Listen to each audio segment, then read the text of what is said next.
ঈশ্বরগুরু শরণম। বর্তমান প্রত্যক্ষে প্রণাম জানিয়ে স্বাস্থ্যপাঠ শুরু করছি।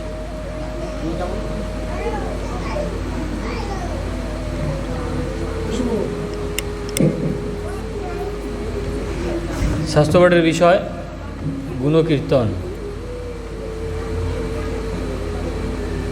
গুণকীর্তনই উপাসনার সর্বপ্রধান অংশ। যখন পরমপিতার অনন্ত গুণরাশি কীর্তন করিতে করিতে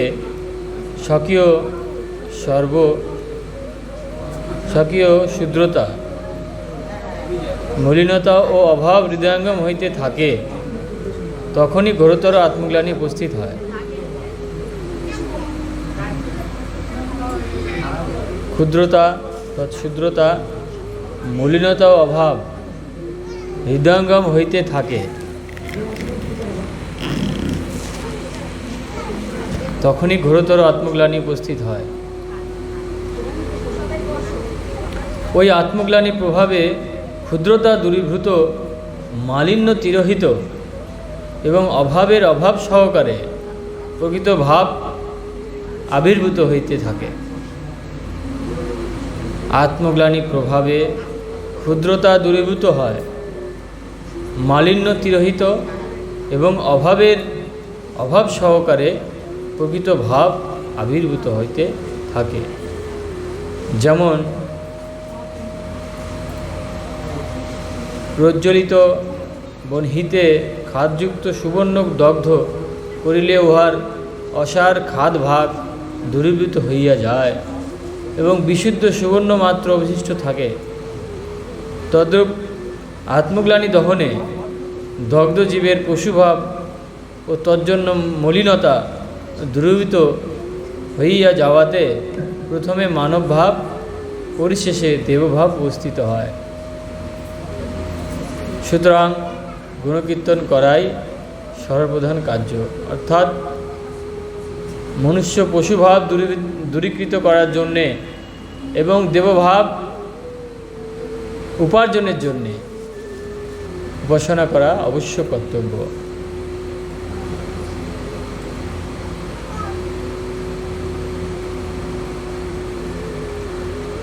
সুতরাং গুণকীর্তন করা সর্বপ্রধান কার্য, অর্থাৎ মনুষ্য জীবনের সর্বপ্রধান কার্য কি? গুণকীর্তন করা, পরমপিতার গুণকীর্তন করা। কিন্তু যদি চিত্ত অতিশয় চঞ্চল থাকে, অনিত্য বস্তুতে এরূপ আসক্ত থাকে যে কোনো প্রকারে নিত্য পদার্থের দিকে যাইতে চায় না, তবে প্রথমে মনের প্রতি ও জনের প্রতি উপদেশ রূপে যে সকল বাক্য প্রযোজ্য, তাহা পাঠ, কীর্তন বা গান করা কর্তব্য। তাই আমরা গুণকীর্তনের আগে মনের প্রতি, জনের প্রতি উপদেশমূলক পাঠ, গান বা স্তব করে থাকি। এই জন্য এই সকল বিষয় সংক্রান্ত বহুবিধ স্তোত্র ও গান এই প্রকরণে শেষভাবে লিপিবদ্ধ করা হইয়াছে। সেই সময় লিপিবদ্ধ করা হইয়াছিল যখন প্রথম এই পুস্তক ছাপা হয়। গুণকীর্তন যে সর্বদেশের, সর্বকালের সকল ধর্মাবলম্বীর ও সর্বসম্প্রদায়ের অভিমত, ইহা ইতপূর্বে প্রথমাধ্যায়ে প্রদর্শিত হইয়াছে। অর্থাৎ গুণকীর্তন যে সর্বদেশের, অর্থাৎ পৃথিবীর যে কোনো স্থানের, সর্বকালের যে কোনো সময়ে সকল ধর্মাবলম্বী যে পথেই আছে, যে যেটা ভেবে ধর্ম পালন করছে, সর্বসম্প্রদায়ের, তাছাড়া যে সম্প্রদায়ভুক্ত আছে, ধর্ম ছাড়াও সম্প্রদায় আছে, তাদের মধ্যেও ইহা দেখা যায়। গুণকীর্তন তারা যে মানে সেটা দেখা যায়, প্রদর্শিত হইয়াছে, প্রথম অধ্যায়ে প্রদর্শিত হয়েছে সে বিষয়ে।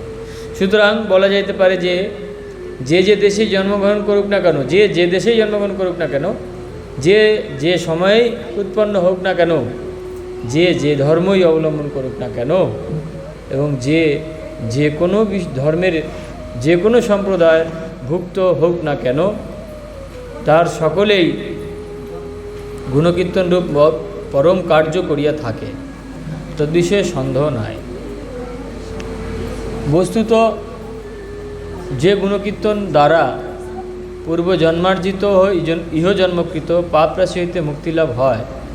যে গুণকীর্তন দ্বারা পাপ কার্য মাত্রে পবিত্র অপবিত্রী, প্রথমে অপ্রবৃত্তি ও পরিশেষে বলবতী ঘৃণা সঞ্চয় সাধিত হয়। পাপ কার্য মাত্রে প্রথমে অপ্রবৃত্তি, ইচ্ছে হবে না যেতে সেই কার্য করতে, পরিশেষে বলবতী ঘৃণার সঞ্চয় সাধিত হয়।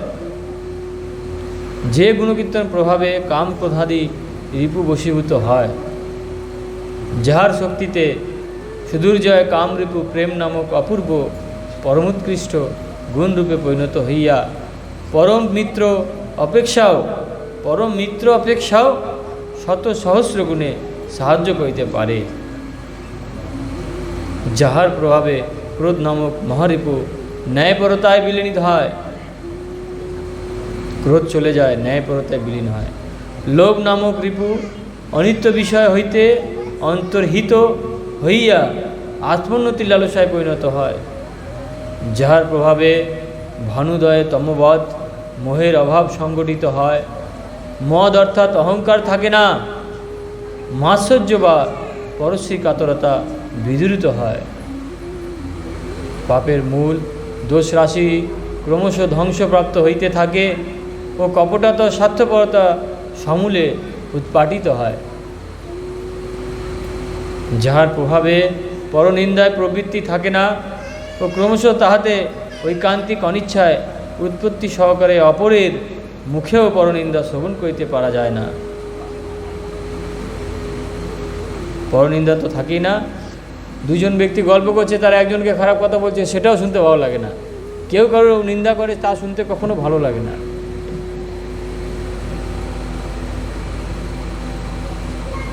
যাহার শক্তি বলে হিংসা দেশ বিদ্রোহিত অন্তঃকরণ সাধু সেবিত, যাহার শক্তি বলে হিংসা দেশ বিদরিত অন্তঃকরণ সাধু সেবিত,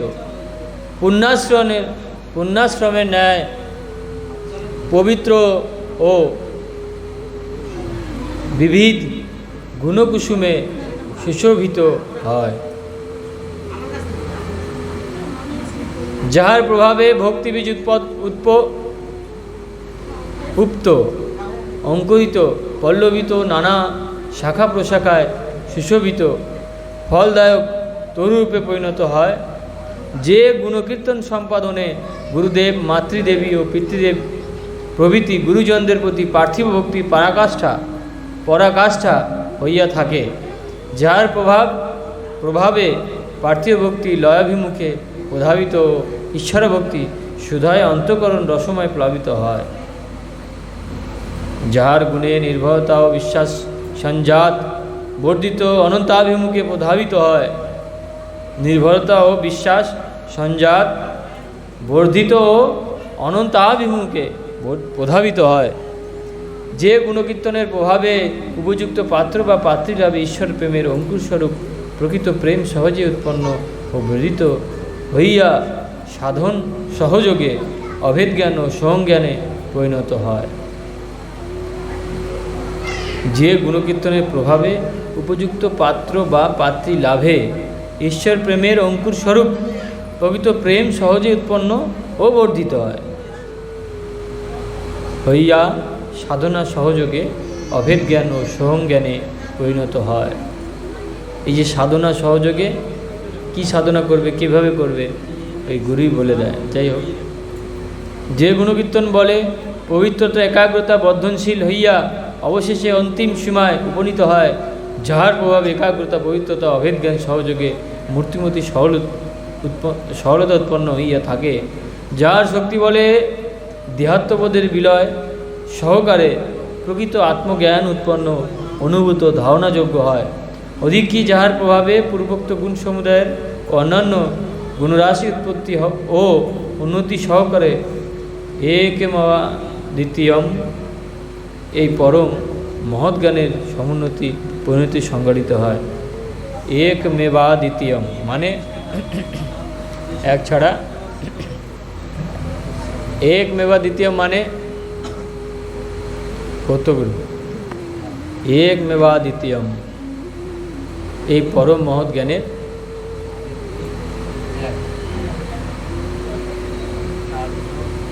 বিকল্প নেই। এই জ্ঞানের সমুন্নতি পরিণতি সংঘটিত হয়। তা এতক্ষণ পরে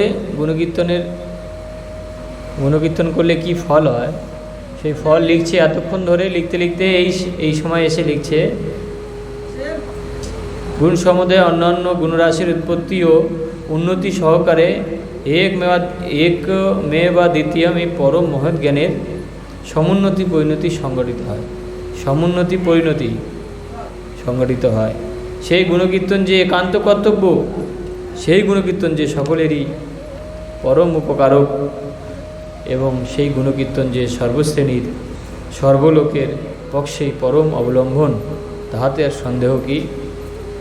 দেখো যে গুণকীর্তন প্রভাবে প্রেমাদি সর্ববিধ সর্বগুণের উন্নতি হইয়া থাকে, যে গুণকীর্তন প্রভাবে স্থূল সূক্ষ্ম ও কারণ জগতের সম্বন্ধ অন্যান্য জ্ঞানের লাভ ও আত্মার সতেজ অবস্থা সম্পাদিত হইয়া থাকে, যে গুণকীর্তনের শক্তি বলে জীব প্রেমানন্দে নিমগ্ন হইয়া পর্যায়ক্রমে রোদন ও হাস্যে কাল যাপন করে, ফলত যে গুণকীর্তনের পরম প্রভাবে মানব জন্মের সার্থকতা সম্পাদিত ও জীব ভাবের অপগমে পরমাত্মা ভাব উপস্থিত হয়, এবং যাহার প্রভাবে ক্রমশ ভগ্নাংশের অখণ্ড আকারে পরিবর্তন সংসাদিত হইয়া থাকে, সেই গুণকীর্তন সেই সর্বসম্মত সর্বশিরোধার্য সর্বসাধক সাধিত সর্বশুভপ্রদ গুণকীর্তন যে মহাধর্মার্থী মাত্রেরই পরম কর্তব্য, নিয়ত অবলম্ব এবং সর্বাবস্থায় সাধনীয়, তদ্বিষয়ে অনুমাত্র সন্দেহ নাই।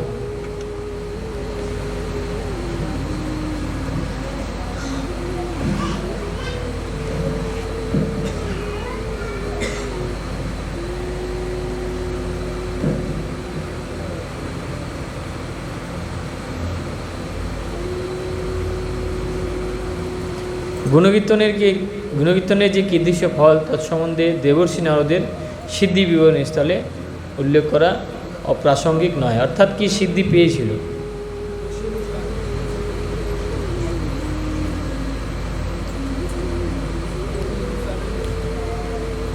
অপ্রাসঙ্গিক নয়। দেবর্ষি ভগবানের প্রথম দর্শনে, দেবর্ষি অর্থাৎ নারদের কথা বলছে, দেবর্ষি ভগবানের প্রথম দর্শন, ভগবানের যখন প্রথম দর্শনে পরানন্দ লাভ করেন প্রথম দর্শনে, কিন্তু কিয়ৎকাল পরে আনন্দ আর পূর্ববৎ না থাকায়, কিছু সময় পরে ওই আনন্দ ছিল না। তখন প্রথম যে সৃষ্টিকর্তা দর্শন করে তারপরে কিছুক্ষণ পরে সে আর থাকে না, সে আনন্দ ছিল না থাকায় তিনি পুণ্য দর্শনের জন্য প্রার্থনা করেন, দ্বিতীয় দর্শনের জন্য প্রার্থনা করেন। প্রার্থনায় উত্তর দৈববাণী দ্বারা এইরূপ প্রাপ্ত হন যে দৈববাণী হয়। ভগবানের দর্শনের জন্য প্রার্থনা করছে, কিন্তু উত্তরে আসছে দৈববাণী, মানে বুঝলে, তার মানে কি, সবাই জানে কি হচ্ছে, কি বলছে, কথার বাংলাটা সবাই বোঝে, কিন্তু প্রার্থনা করছে সৃষ্টিকর্তাকে যে পুনরায় আমি দর্শন চাই, কিন্তু দৈববাণী হচ্ছে, মানে মাঝখানে কেউ আছে যে আমাকে তার হয়ে সাহায্য করছে, মানে মধ্যবর্তীকারী আছে, সেই আর কি। প্রার্থনা উত্তরে দৈববাণী দ্বারা এইরূপ প্রাপ্ত হন যে জানতে পারে, নারদ তুমি এক ক্ষণে আর আমায় দর্শন প্রার্থনা করিও না, কারণ যাহাদিগের কষায় রস পরিপক্কতা প্রাপ্ত হয় নাই, অর্থাৎ যেমন পিয়ারা প্রভৃতি পরিপক্ক অবস্থায় কষায় রস মাধুর্যে পরিণত হয়, তদ্রূপ যাহাদিগের কাম ক্রোধাদিরূপ কষায় রস প্রেম ন্যায়পরতা দ্বিরূপে পরিণত হয় নাই। মূল কথা, যারা এখনও জিতেন্দ্রিয় হইতে পারে নাই, ইন্দ্রিয়কে জয় করতে পারেনি, অর্থাৎ অষ্টপাশ স্বরূপকে জয় করতে পারেনি, স্বরূপকে জয় করতে পারেনি, বশীভূত করতে পারেনি, জিতেন্দ্রিয় হইতে পারে নাই, সেই সকল কুযোগীর পক্ষে আমার দর্শন লাভ করা বড়ই কঠিন। তবে ভক্তিভাবের ও আগ্রহের আতিশয্য জন্য কেহ কেহ কখনো কখনো কখনো কখনো একবার মাত্র আমার দর্শন লাভ করিয়া থাকে, কিন্তু নিত্য দর্শন তাহাদিগের পক্ষে অসম্ভব। অতএব বৎস জিতেন্দ্রিয় হও, মানে সাধনা করো, উপাসনা করো, যা করছিলে পুনরায় তাই করো, দৃঢ়ভাবে করো, তাহলে অষ্টপাশ দূর হবে, তুমি জিতেন্দ্রিয় হতে পারবে। জিতেন্দ্রিয় হও, কামাদিকে বিশুদ্ধ প্রেমাদিতে পরিণত করো, তবে আমার নিত্য দর্শন প্রাপ্ত হইবে। অর্থাৎ কামের বিপরীতে চর্চা করতে হবে, তাহলে প্রেম হবে। তখন দেবর্ষি বলিলেন যে, প্রভু, আমি কি উপায় ওই সকল কুৎসিত মনোবৃত্তির হস্ত হইতে পরিত্রাণ প্রাপ্ত হইব? দেবর্ষির প্রার্থনার উত্তর দৈববাণী যোগে এইরূপ প্রদত্ত হইল যে, বৎস, এ বিষয়ে অনেক অনেক প্রকার বলিলেও তুমি আমার কথা অনুসারে কার্য করিও। তুমি অবশ্য জ্ঞাত আছো যে আমি যে স্থানে আবির্ভূত থাকি তথা ওই সকল নিকৃষ্ট ভাব থাকিতে পারে না।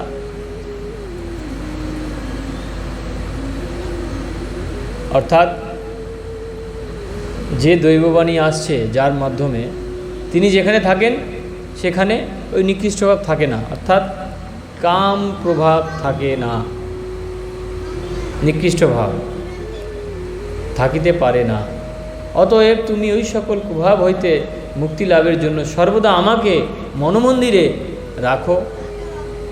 সহজ উপায়, যেখানে আমি থাকি সেখানে ওই নিকৃষ্ট ভাব থাকে না, তাহলে আমাকে তোমায় রাখতে হবে কী করে?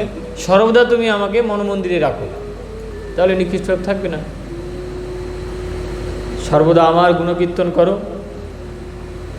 তাহলে তুমি সর্বদোষ হইতে বিমুক্ত হইতে এবং আমার নিত্য দর্শন লাভ করিতে সমর্থ হইবে। দেবর্ষি নারদ তদবধি হরি গুণগানে নিরন্তর নিযুক্ত থাকিয়া জীবন যাপন করিতে লাগিলেন। একশনে বিবেচনা করিয়া দেখো যে সর্বদোষ বিনির্মুক্তির উপায়সমূহের মধ্যে গুণকীর্তন যখন সর্বশ্রেষ্ঠ উপায়, তখন ধর্মার্থী মাত্রেরই নিরন্তর জগদীশ্বরের গুণকীর্তন করা যে কর্তব্য, তদ্বিষয়ে কোনো সন্দেহ নাই। নিরন্তর অন্তহীন হয়ে জগদীশ্বরের গুণকীর্তন করা কর্তব্য, তাতে আর সন্দেহ নাই। হে মানব, তুমি যদি কৃচ্ছ সাধ্য সাধনা করিতে অসমর্থ হও, তুমি যদি কঠোর ক্রিয়া সম্পাদনে অপারগ হও, তুমি যদি মানবান্তর সাহায্য সাপেক্ষ সাধনায় সময়ে ভীত হও, তবে অন্যান্য সাহায্য সাপেক্ষ সপ্রযত্ন সাধ্য অতি সহজ সম্পাদ্য পরম পিতার গুণকীর্তন করিতে থাকো। সর্বদাই তাহাকে স্বকীয় হৃদয়াসনে আসীন রাখো। মনমন্দিরে হইতে সেই পরম দেবকে একবারও অন্তরে যাইতে একবারেও অন্তরে যাইতে দিও না, একবারও অন্তরে যাইতে দিও না। অন্তর মানে এখানে দূরে যেতে দিও না। সর্বদাই ভক্তি পুষ্পে প্রেমচন্দনে এবং একাগ্রতা বিলম্বনে তদীয় পাদ পদ্ম অর্চনা করো, তবেই দেখিতে পাইবে যে কিচ্ছ সাধনা লভ্য অবস্থা তোমাতে অজ্ঞাতভাবে উপস্থিত হইয়াছে। কৃচ্ছ সাধনালভ্য অবস্থা অজ্ঞাতভাবে উপস্থিত হইয়াছে, তবেই দেখিতে পাইবে যে যে সকল দোষের নিবৃত্তির নিমিত্ত তুমি শত চেষ্টা করিয়াও কৃতকার্য করিতে পারো নাই, যে সকল দোষের নিবৃত্তির তুমি শত চেষ্টা করিয়াও কৃতকার্য হইতে পারো নাই, দোষ তৎসমুদায় দোষের নিবৃত্তি সূর্যোদয়ের তমরাশির অপনয়নের ন্যায় অবিদিতভাবে সম্পাদিত হইয়াছে। এবং তবেই দেখিতে পাইবে যে যে সকল গুণের জন্য লোকে কত শত কষ্ট ভোগ করিতে বাধ্য হয়, সেই সকল গুণ চন্দ্রোদয়ে চন্দ্রকান্ত মণির ন্যায় হৃদয়গারে দেদীপ্যমান রহিয়াছে। অতএব হে ধর্মার্থীগণ,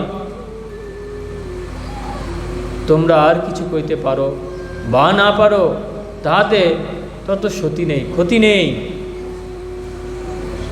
কিন্তু নিরন্তর অনন্ত উন্নত অনন্ত গুণের অনন্তভাবে অনন্ত নিধান পরম পিতার গুণকীর্তন করো। সর্বদা তাহাকে মনোরাজ্যের অধীশ্বর রূপে অর্চনা করো, তা হইলে বহুবিধ কিচ্ছ শব্দ বিষয়ে অল্প আসে অল্প সময়ে লাভ করিতে পারিবে। তাই এত বারবার উপাসনার কথা বলে। উপাসনা করলেই গুণকীর্তন হবে, গুণকীর্তন হলেই ধীরে ধীরে ধীরে ধীরে পশুভাব দূর হয়ে দেবত্ব অর্জন হবে, হবেই। নিয়মিত উপাসনা গুণকীর্তন করিলে জোরপূর্বক যে দোষ আমরা ধরে রাখি, যেখান থেকে কিছু পাওয়ার ইচ্ছা আছে, যেমন উদাহরণস্বরূপ অর্থ সম্পত্তি, কিছু দোষ কার্য ধরে রাখছি, যা ধরে রাখার পেছনে একটাই কারণ অর্থ এবং সম্পত্তি, সেও দূর হয়ে যাবে যদি নিয়মিত গুণকীর্তন করা হয়। সেটা দূরে হতে হতে আর ওর থেকে ওই যে সম্পত্তি অর্থের থেকে অনেক উন্নত জিনিস আমাদের আত্মাতে আস্তে আস্তে আস্তে করে বাড়তে থাকবে। যা বাড়লে ওই মুখ্য ঠিক রাখলে গৌণ যে সুচারুরূপে চলে, তখন ওইগুলো আস্তে আস্তে সরে যেতে যেতে সুচারুরূপে চলতে থাকবে। কিন্তু নিয়মিত গুণকীর্তন করতে হবে। গুণকীর্তন একটি মহাযজ্ঞ, সংকল্প এই যজ্ঞের বেদী। নিরন্তর যত্ন ইহার মহা অগ্নি ঘি, উৎসাহ অগ্নি সন্দীপক মাতারিস্বা ঈশ্বর। পাপ ইহার সমিধ, দোষ রাশি ইহার হবি। জীবাত্মা ইহার হোতা, মোক্ষ ইহার ফল। সুতরাং মহাযজ্ঞ সম্পাদনের জন্য অন্যের সাহায্যের অপেক্ষা করিতে হয় না। দেখবে যজ্ঞ নিয়ে ওপার বাংলায় খুব চল আছে। ওপার বাংলায় হিন্দুরা যজ্ঞ করে, বাড়িতে ঘটা করে যজ্ঞ করে, ঘন্টার পর ঘন্টা। যজ্ঞ কী জিনিস? গুণকীর্তন একটি মহাযজ্ঞ। পরমপিতার গুণকীর্তনই হচ্ছে মহাযজ্ঞ, থেকে বড় যজ্ঞ হয় না। তাই ছেড়ে দিয়ে আগুন জ্বালিয়ে ঘর গরম করে যজ্ঞ করে। এই যে গুণকীর্তন একটি মহাযজ্ঞ, এ বিষয়ে কিঞ্চিত হলেও সেই ধর্মে আছে, সেই পথে লেখা আছে, কিন্তু তারা এটাকে যে উৎকৃষ্ট, এটাকে যে আগে করতে হবে বা এটাই মানতে হবে, সেই বোধ নেই। তার জন্যই তো সত্য ধর্ম, অর্থাৎ যাহা সত্য, যাহা প্রকৃত, তাহাই এই ধর্ম। আর বাকিরা অপ্রকৃত, যার মধ্যে মিথ্যা আছে, অর্থাৎ সত্য নয়। সংকল্পারূঢ় হইয়া নিরন্তর যত্ন উৎসাহ সহকারে কার্য করিলে পাপ রাশি ও দোষসমূহের ভস্মীকরণ পূর্বক অনায়াসে মহিষ্ঠ গরিষ্ঠ সর্বশ্রেষ্ঠ মোক্ষ ফল লাভ করা যাইতে পারে। নিঃশ্বাস প্রশ্বাস যেমন স্থূল দেহধারীর পক্ষে অত্যাবশ্যক, কেননা কিয়ৎকালের জন্য শ্বাসক্রিয়া বন্ধ হইলে জীবনের সংশয়াবস্থা উপস্থিত হয়, তদ্রূপ পরমেশ্বরের গুণকীর্তন মুমুক্ষু ব্যক্তির পক্ষে অতিশয় প্রয়োজনীয়। যেমন স্মৃতি অপতেজ প্রাপ্ত না হইলে স্থূল দেহধারী জীবিত থাকিতে পারে না, তদ্রূপ পরমাত্মার গুণকীর্তন ব্যতিরেকে মুমুক্ষুর মোক্ষ জীবন নির্বিঘ্নভাবে থাকিতে পারে না। ফলত কি ধর্মার্থ কি মুমুক্ষু সকলের পক্ষে জগৎপিতা বিশ্বপালক জগদীশ্বরের গুণকীর্তন সর্বজন অবলম্বন। যারা এই বিষয়ে কিঞ্চিত আনন্দ পেয়েছে, জন্মান্তরে পেয়েছে, তারা কখনো স্থির থাকে না। সেই আত্মা নিরন্তর কিছু না কিছু বিপদের মধ্যে থাকে যদি উপাসনা অর্থাৎ গুণকীর্তন না করতে পারে। সে বিপদে থাকবেই যদি গুণকীর্তন না করে।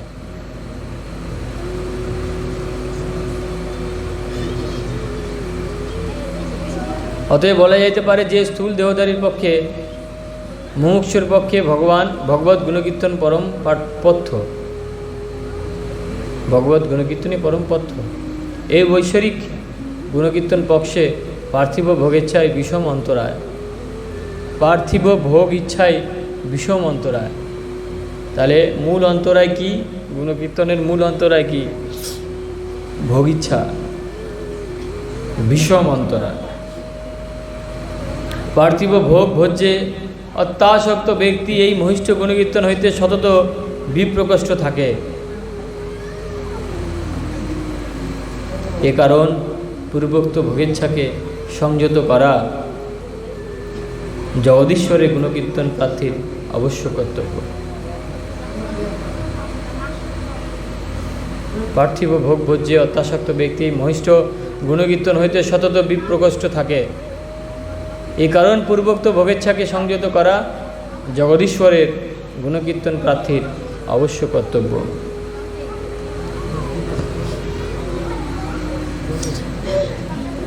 এভাবে পাঠ করতে থাকলে যারা এই বিষয় সম্পর্কে ধারণা আছে তারাই মাত্র বুঝতে পারবে। শাস্ত্র পাঠ হচ্ছিল, এই বিষয়টার সম্বন্ধে যারা অনেক চর্চা করেছে তারা এরকম পড়লে প্রত্যেকটা শব্দ লাইন বাই লাইন তারা বুঝতে পারবে। আর যারা এই বিষয়ে চর্চা করে নাই তাদের কষ্ট হবে, মাথা ব্যথা করবে, কিছুক্ষণ পরে সেই স্থান পরিত্যাগ করবে। এটা স্বাভাবিক। এভাবে শাস্ত্রপাঠ করলে পণ্ডিতরাই একটু নিতে পারে, যারা বিষয়ে জানে তারাও নিতে পারে, নাহলে বাকিরা নেয় না। তাই এইভাবে শাস্ত্রপাঠ করা তেমনটা ঠিক নয়, পরিবেশের উপর নির্ভর করে কারা কী চায়। আমাদের পৌত্রগুরু যেভাবে শাস্ত্রপাঠ করেন ওটাই ঠিক, বিষয় সম্বন্ধে বলে দেন। আর যদি শাস্ত্র পড়ে যদি তোমার কাজে লাগে, আমি পড়ে গেলাম তাতে তোমার সেটা কাজে লাগলো, তোমাদের কি কাজে লাগলো সে অনুযায়ী কার্য করতে রাখবে, তাহলে উত্তম। আর যদি আমি পড়ার পরে, তোমরা শোনার পরে, দেখার পরে যদি কাজে না লাগে, তাহলে কোনো বৃথা শাস্ত্রপাঠ, মানে শাস্ত্রপাঠ বৃথা হয়ে গেল। তাই ওই পদ্ধতি ঠিক পৌত্রগুরু বলে দেয়, সবসময় বলে করতে হবে, উপাসনা করো। সর্বসম্মুখে বলে, শাস্ত্রপাঠে বলে, একই কথা বলে। বই পড়ে শুনে শুনে যদি কেউ কার্য করে উত্তম, অতি উত্তম। সম্মুখে প্রবর্তক তার কথা শুনে যদি না করতে পারে, বই পড়ে কতদূর করবে? বইটা পড়ে গেলাম, সেটা শুনে কতদূর করবে যদি প্রবর্তক সম্মুখে বলে তাও যদি না করে? ভাবার বিষয় না? এটা কাদের পক্ষে গেল? যারা মনে করে প্রবর্তক তাদের পক্ষে, হয়তো তা আমরা গুটি কয়েকজন যারা আছি তাদের পক্ষে। আর যারা তাকে প্রবর্তক গুরু মানেই না, তারা কি করে এগোবে? তারা তো বই পড়েও এগোয় না, প্রবর্তকও মানে না, তাহলে কার কথাতে এগোবে? তাই তারা কি করছে? উৎসব করছে না? উৎসব তো করছে, বিভিন্ন জায়গায় তো উৎসব তো হচ্ছে। কি কথা অনুযায়ী এগোচ্ছে তারা?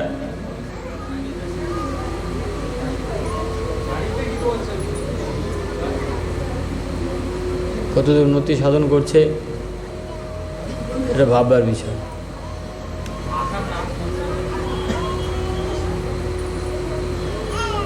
আধ্যাত্মিক জগতে উন্নতি করলে আদিসাধক সকালে বলেছিল যে তার দুটো শিং গজায় না।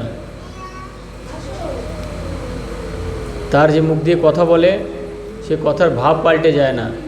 মুখ দিয়ে বাংলাই বলছে, বাঙালি যদি মাতৃভাষা যদি বাংলা হয় তাহলে সে কখনো আরবি ভাষা বলে না। আমি যে কথা বলছি এখন আমার মাতৃভাষা বাংলা, আমি বাংলা বলতে পারি, আমি বাংলা বলছি।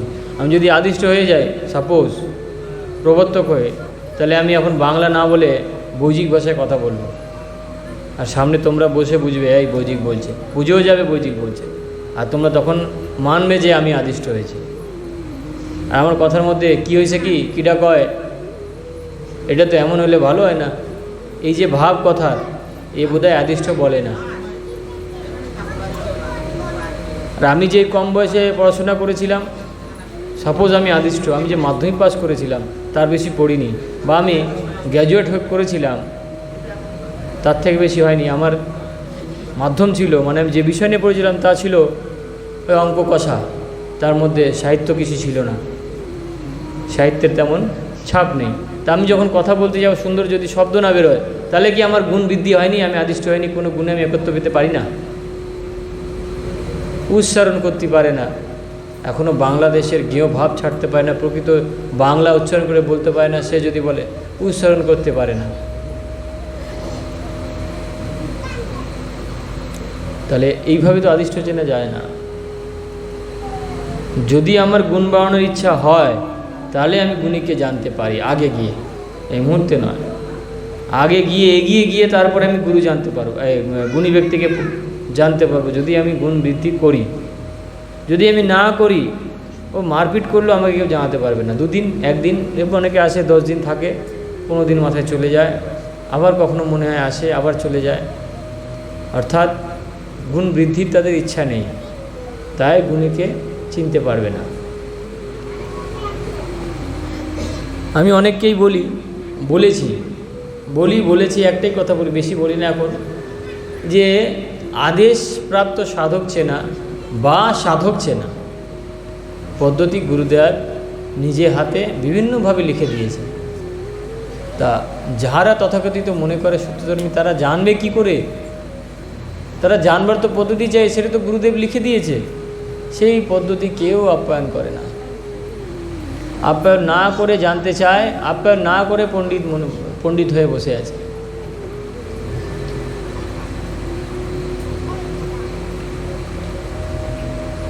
গুরুদেব এক চিঠিতে লিখেছিল না,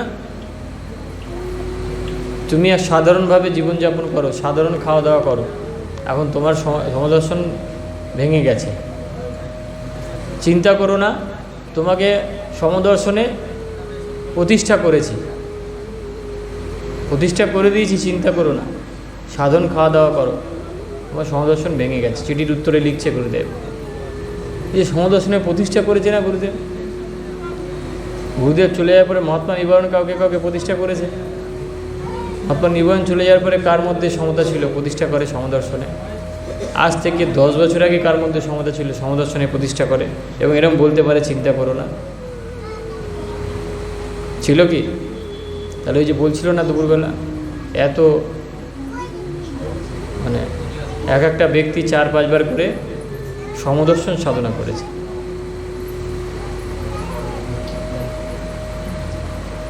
তাহলে গুরুদেব যে প্রতিষ্ঠা করেছিল, এনারাও সেই প্রতিষ্ঠা থেকে হয়েছে সমদর্শনে, একের অধিকবার হয়েছে। কত সোজা ব্যাপার, মহাত্মা গুরুদেব কতটাই সোজা ব্যাপার ওইভাবে জিনিসগুলো করে দিয়েছে, সোজা করে দিয়েছে, যেটা কয়েকবার প্রতিষ্ঠিত হয়েছে এবং এক জন্মেই হয়েছে। অনেক বেশি উন্নত যারা এদেরকে প্রতিষ্ঠিত করেছে। তাহলে কি হলো? তাহলে এই সত্যের নিয়ম ভঙ্গ হলো। আর একটা বড় একটা কথা বলি, 10টা লোক একত্রিত উপাসনা করা, সংগঠন বানানো, প্রচার করা, এই যে প্রচার কার্য যদি প্রকৃত সাধক অর্থাৎ প্রকৃত যার সাথে মধ্যবর্তীকারী স্থূল দেহ ধরে এখানে আছে, যার সাথে ওপরে যোগাযোগ হয়, দরকারি যোগাযোগ হয়, আসে যায়, যে বলতে পারে, নিচে দিশা দেখাতে পারে যে এদিকে চলো, এটা করো, ওটা করো, এইভাবে করো, এবং উপরে সবসময় তার সাথে যোগাযোগ আছে, সেই ব্যক্তি একমাত্র পারে নিচের লোককে দিশা দিতে, ডান দিক বাঁ দিক, কোন দিকে যেতে হবে, কী করতে হবে, কীভাবে প্রচার করতে হবে, সেই তো পারে। অর্থাৎ যিনি প্রকৃত সাধক অর্থাৎ আদিষ্ঠ অর্থাৎ প্রবর্তক, তিনি একমাত্র প্রচার করতে পারেন। তিনি যতটুকু করবেন ততটুকুই মূল হবে, তার বাইরের কোনো প্রচার হবে না, করতে গেলেই ভুল হবে। কেন? ধর্মটাকে অন্যান্য জায়গার অন্যান্য ধর্মের মতন করে মানুষ নিয়ে নেবে। কারণ মানুষ অষ্টপা স্বয়রূপ দমন করতে না পারাতে কি হয়, যেমন ভালো লাগে তেমন করে কোনো কিছুকে আপ্যায়ন করে। সামান্য একটা বিষয়, যে কোনো বিষয়, খুব সামান্য একটা বিষয় হলেও দুজন ব্যক্তি দুরকমভাবে যেরকম ভালো লাগবে সেরকমভাবে সেটাকে নিয়ে নেবে, বানিয়ে নিজের মধ্যে ঢুকিয়ে নেবে। আর যেখানে ওই ভোগের ইচ্ছা আছে, সেখানে মানুষ নিজের মতন করেই করে নেয়, যার যেরকম ভোগ করার ইচ্ছা সে সেরকমভাবে সেটাকে বানিয়ে নেয়। ত্যাগের ইচ্ছা নেই তো, ভোগের ইচ্ছা আছে, তাই ওইভাবে বানিয়ে নিয়েছে।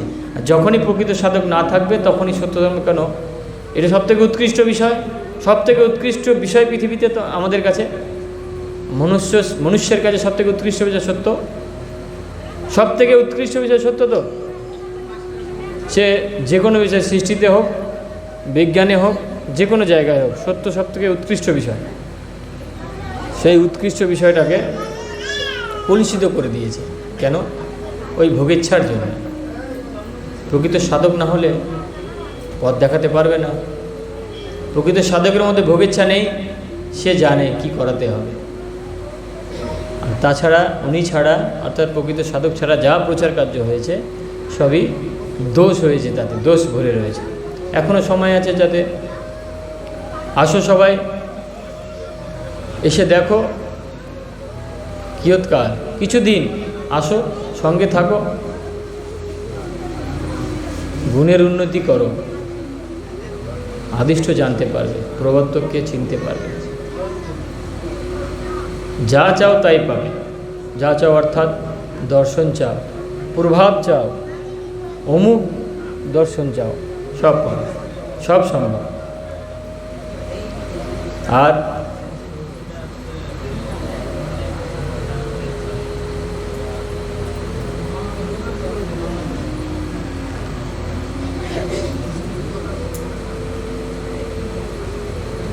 অনেক কথাই হয়েছে, আমাদের এখানে এসে গান গেয়ে গেল, বাজনা বাজিয়ে গেল, আমাদের খুব পরিচিত, আমার কাছের মানুষ, তারাও শেষ পর্যন্ত শেষ রক্ষা পেল না। ভোগেচ্ছা, যে দল সমূহ আছে যাদের মধ্যে ভোগেচ্ছা প্রচুর, তাদের সাথে জড়িয়ে পাপ দর্শনের এত ইচ্ছা, ভোগেচ্ছা হবে পরিষ্কার, সেই পাপ দর্শন করতে করতে করতে করতে লাস্ট পর্যন্ত ত্যাগ করে একেবারে কলুষিত হয়ে বসে আছে। কি চায়? কথায় কথায় অমুক চাই, অমুক চাই, অমুক চাই, আত্মোন্নতি চাই না। অমুকের চাকরি চাই, অমুকের শরীর ভালো করা চাই, অমুক যাতে হাঁটতে পারে, অমুকের ওখানে লস, ক্ষতি হচ্ছে, ক্ষতি আটকে দাও, 50,000 লোকসান হচ্ছে, লোকসান আটকে দাও, এই চাই, শুধু এই চাই। বাড়ি চাই, যন্ত্রণা সহ্য করতে পারছি না, যন্ত্রণা থেকে মুক্তি চাই। কি যন্ত্রণা? সাংসারিক যন্ত্রণা। তো চাওটা কি? আসলে তো কিছুই চায় না।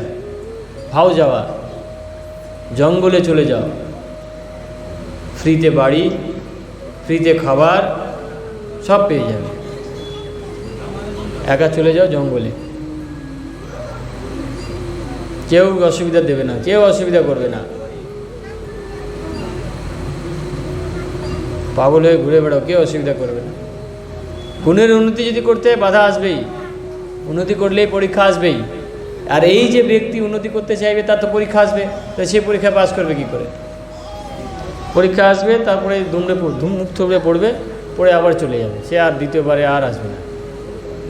এখানে আসার পর গুণে উন্নতি করবে বলা হলো, চেষ্টা করবে, কিন্তু সে যেই চেষ্টা করবে, একটা পরীক্ষা আসবে, সে পরীক্ষা সে পাস হতে পারবে না, ফেলে চলে যাবে। সত্যধর্মে বলছে, প্রথমেই বলছে সহজ জ্ঞান, নির্ভরতা, বিশ্বাস, অঙ্কুর থাকলে সত্য ধর্ম পাবে। সহজ জ্ঞান কতটাই সহজ, আমি যা বলছি, নতুন দুজন এসছো, তোমরা মনে করো তুমি নতুন এসছো, এখানে তুমি নতুন এসছো, আমি প্রথমে যা বলছি এখন সহজ জ্ঞানে মেনে নাও, সহজভাবে মেনে নিতে পারবে যদি পারো। এটা প্রথম ধাপ, এটা হলো সহজ জ্ঞান। দ্বিতীয়, মেনে নিলে। দ্বিতীয়, নির্ভর করলে আমার উপর। আমি বললাম তোমাদের এই হবে, এই করো, তোমরা নির্ভর করলে সঙ্গে সঙ্গে, হ্যাঁ, নির্ভর করে নিলে যে এই লোক, এই ব্যক্তি আমাদের এটা করে দেবে। তৃতীয়, বিশ্বাস, ফাইনাল, চূড়ান্ত হয়ে গেল। আর জীবনে কোনদিন আমার কথা শোনা করে তোমরা টলবে না, অটল হয়ে গেল। বিশ্বাস মানে যে ভাব কোনোদিন আর পরিবর্তন হয় না, অটল ভাব। প্রথমেই কি হয়? কোনো দিন কি হয়? কোনো দিন হয়, পদ্ধতি আছে, পালন করলে হয়। কিন্তু যাহারা সব সত্যধর্মী বলছে ও দেশে, তারা কেউ গুরুদেবকে বিশ্বাস করে না, বললে অবাক হয়। কারণ গুরুদেবের লেখনী অনুযায়ী তো কোনো সাধককে চিনতে হয়। গুরুদেবের লেখনী অনুযায়ী সাধককে পরীক্ষা করে না, সাধকের কাছে যায় না, সে পদ্ধতি অবলম্বন করে না, তাহলে কি হলো? টাক পড়ে গেছে, তার কথা শুনছে। লিঙ্গ বা বয়স পূজার স্থান নয়, গুণী পূজার স্থান গুরুদেব বলেছে। সেই বোধও নেই। কি কথা!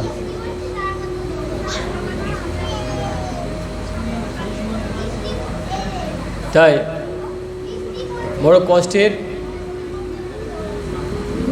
সম্মুখে হলেও বললে কি হবে?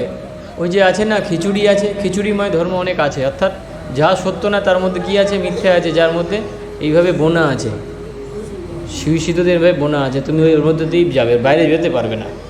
এমন করে ওগুলো সিস্টেম করা আছে যে তুমি ওর বাইরে বেরোতে পারবে না।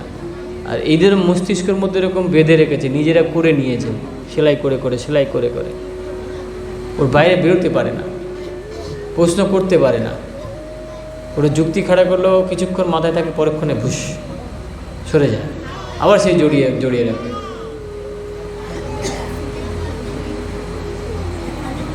হঠাৎ করে পরিষ্কার কিছু দিয়ে দিলে অত সহজে রাখতে পারবে না।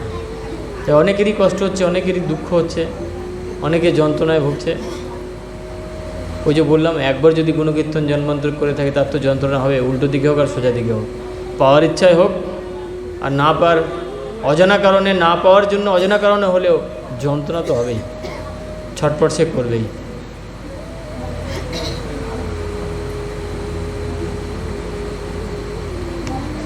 আর যদি জন্মান্তর মহাত্মা গুরুদের কাছে দীক্ষিত হয় বা মহাত্মা নিবারণ বা বর্তমান পৌরত্ব গুরু, জন্মান্তর যদি প্রকৃত দীক্ষা পেয়ে থাকে, সে গুরুদের দায়িত্ব থাকে শিষ্যদের টেনে আনা। তাই যে দেখবে অনেক রকমভাবে আসে, কেউ অমুক সম্পর্কের অমুকের সাথে কোনোদিন আসেন, কোন সত্যমের ছিল তারাও আসে, আগে সত্যমে ঘরে জন্মে সেরকমও আসে, অনেক বিপদে পড়ে আসে, অনেক ঘুরতে এসে আসে।